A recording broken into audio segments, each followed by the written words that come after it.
It's crazy to think that the M1 MacBook Air is now almost 4 years old. Seriously, I can't believe it, and neither can the created cat. The question is though, with all of this time that's now passed, and the release of not only one, but 2 new generations of the Air, the M2 and the M3, now in 2024, is the M1 MacBook Air still a good laptop? And is it still a smart purchase decision? But more importantly, what about all of those supposed issues and controversies that plagued its first 12 months? Yeah, you guys remember all of the stuff about batteries exploding, failing SSDs, and screens randomly cracking. So let's start there. So possibly the most widespread controversy was that the base model 256GB SSD would supposedly fail within 1 to 2 years from too much data being written to it. If you recall, a few users reported their M1 MacBook Air was writing a ton of data every day to the SSD via something called swap memory, aka when there was no more RAM available and macOS actually uses the SSD to keep up and write memory to temporarily.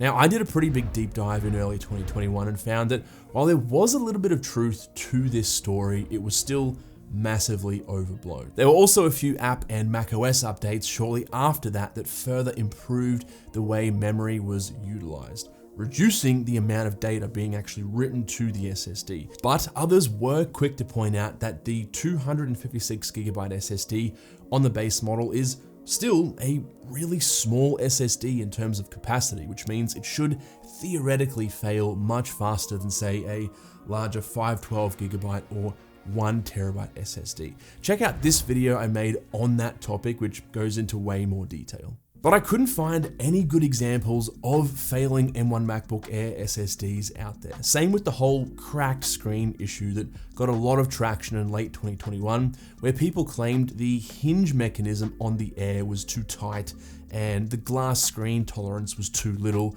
causing hairline cracks to easily appear in the LCD screen glass. Seriously, like, I scoured the internet and almost all of the activity on both of these topics died down very quickly after the initial hype. And I also couldn't find any evidence of other widespread issues or recalls or replacement programs like the faulty butterfly keyboards that plagued the MacBooks from about 2015 to 2019. So it seems that the M1 MacBook Air has been pretty rock solid for almost 4 years, and I don't really see that changing anytime soon. Age, however, does introduce other factors like decreasing performance, and I'm not talking about the actual MacBook itself degrading or becoming less powerful.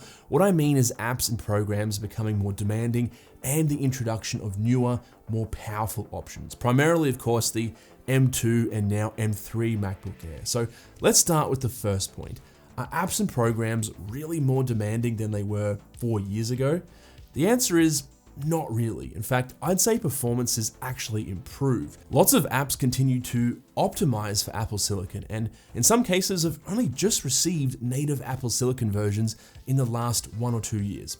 Looking at you, Adobe After Effects. Now, remember back to when the M1 MacBook Air had just been released. It was actually quite difficult to find apps that had been updated to natively run on Apple Silicon. I mean, most were still optimized for the Intel chips in previous MacBooks, so they had to run on something called Rosetta 2, which is essentially a piece of software Apple designed to emulate these apps so that they would work on the M1.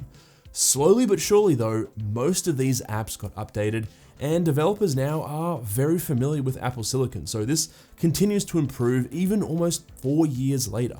And even though it's a few years old, the M1 chip itself is still quite powerful, especially when it comes to everyday tasks like multitasking and web browsing, for example. And speaking of everyday tasks, if you use your MacBook at a desk frequently, you might want to consider a dock, and that's where the sponsor for this section of the video comes in, Ivanki.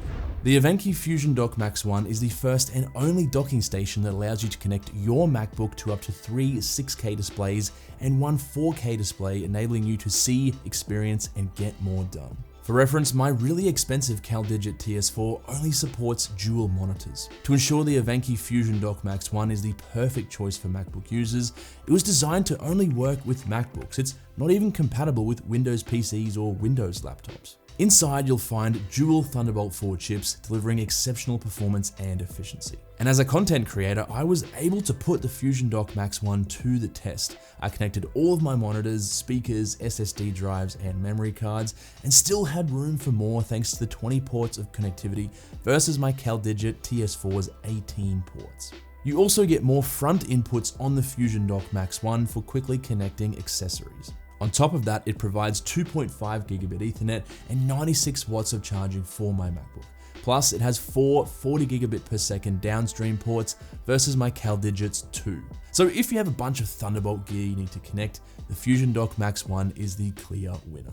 I also quite liked the floating design that keeps the hot part of the dock off my desk and helps to dissipate heat. My CalDigit dock would get really warm and it sat right on my wood desktop, which was kind of worrying. So make sure to squeeze every drop of performance out of your Mac with the Evenki Fusion Dock Max 1 by clicking the link in the description below.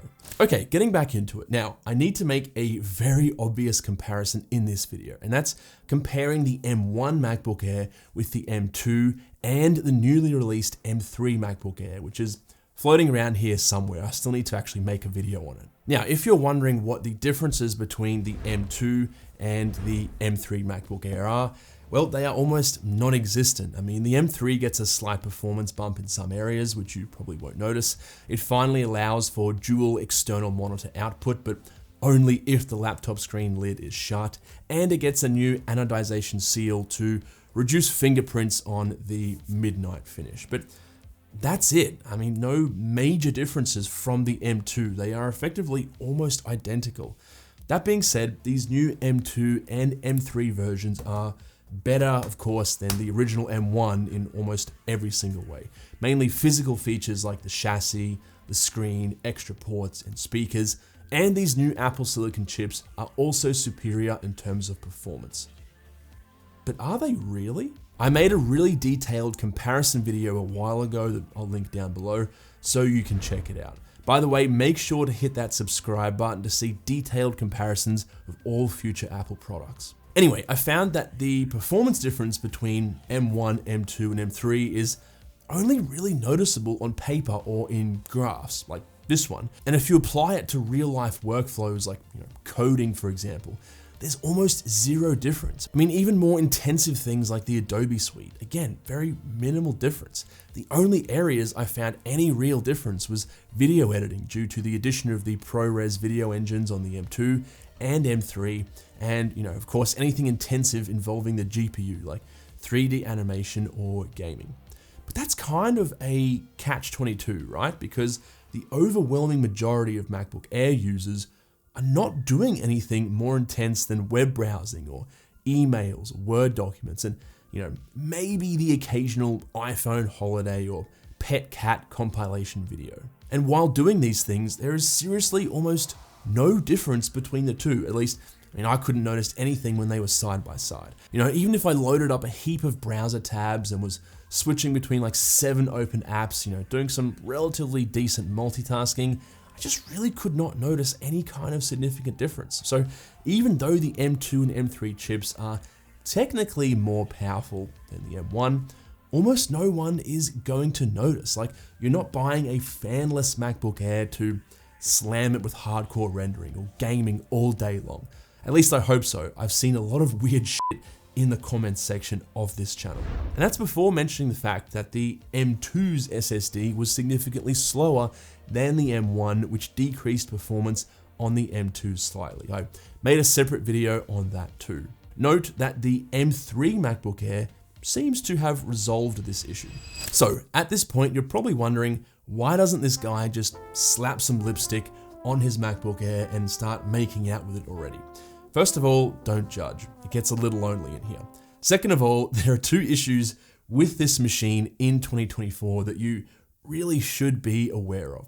The first is the battery. No, it's not going to explode, but it is kind of getting to the point where it's going to start having issues. Now, a big indicator is the cycle count, or how many times the battery has been charged to 100% and then discharged to 0%. That's one cycle. And sometimes it takes 2 or 3 charges to add up to one cycle. Like, for example, if you charge from 50% to 100% and then do it again the next day, that's still one cycle. Now, Apple claims that the battery in the M1 MacBook Air can last 1,000 charge cycles before the performance is expected to diminish. And I don't mean it's just gonna stop working, more like you'll start noticing the battery life is not as good as it used to be. Like maybe you only get 7 hours of battery life instead of 8 or 9, for example. Now, 1,000 charge cycles seems like a lot, right? But it's roughly the equivalent of fully consuming your MacBook's battery every 2 days for 4 years. Now, even if you have 600, 700, or 800 plus cycles at this point on your battery, is it even a big deal?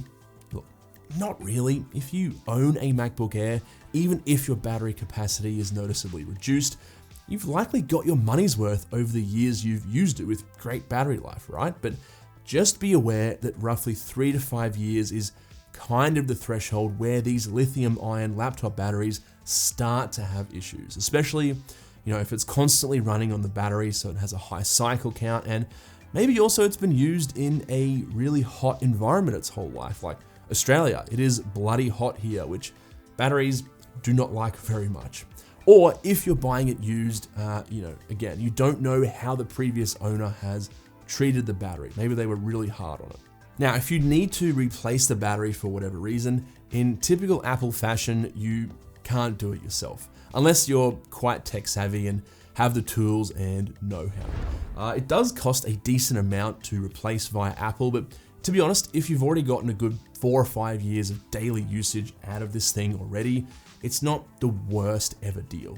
Now, the second issue with the M1 MacBook Air in 2024 is let's face it guys, like as sad as it is, it's getting kind of old. 4 years in the electronic device space is kind of a long time. Now, you may already know about Apple's vintage and obsolete classifications. For the vintage classification, Apple claims products are considered vintage when Apple stopped distributing them for sale more than 5 and less than 7 years ago.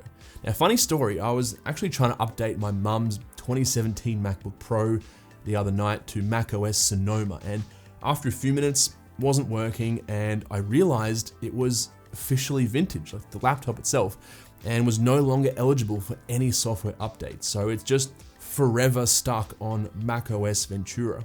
And you can kind of see how this is less than ideal, because each new version of macOS comes with a ton of really cool upgrades and updates, not to mention security improvements. And eventually the M1 MacBook Air is unfortunately going to face the exact same issue. But this is kind of a gray area with the M1 MacBook Air currently, because Apple only just stopped selling it, a nearly 4-year-old MacBook brand new on the Apple Store. And this is kind of unprecedented, right? So I'm not exactly sure what's going to happen here. I mean, now that the M3 has been released and the M1 is officially discontinued, technically that means the countdown to a vintage classification should begin. But we may also get to the M1 MacBook Air's 7th birthday in 2027, so just 3 years away, and Apple just stops releasing software updates for it. I mean, it could go either way, I have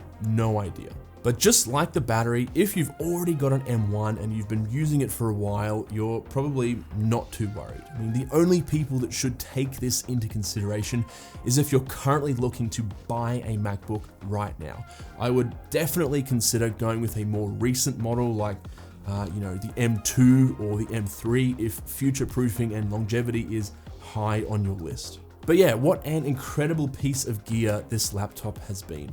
And it's been a ton of fun making videos on this machine over the last few years. And of course, interacting with you guys. Like when I first started this channel at the end of 2020 and started spamming videos, you guys were really excited to see just what this thing could do. And I think it's really rewarding to be now 4 years later, well, almost 4 years later, and seeing this machine hold up so well, especially compared to all the new technology we're seeing out there. And I'm definitely excited to see what the future holds for this bad boy, as well as MacBooks in general. I'm excited to go on that journey and down that path with you guys. But apart from that, thank you very much for watching, especially the OGs since 2020. And yeah, I'll catch you in the next one. Maybe in the next 4 years to the 8-year update.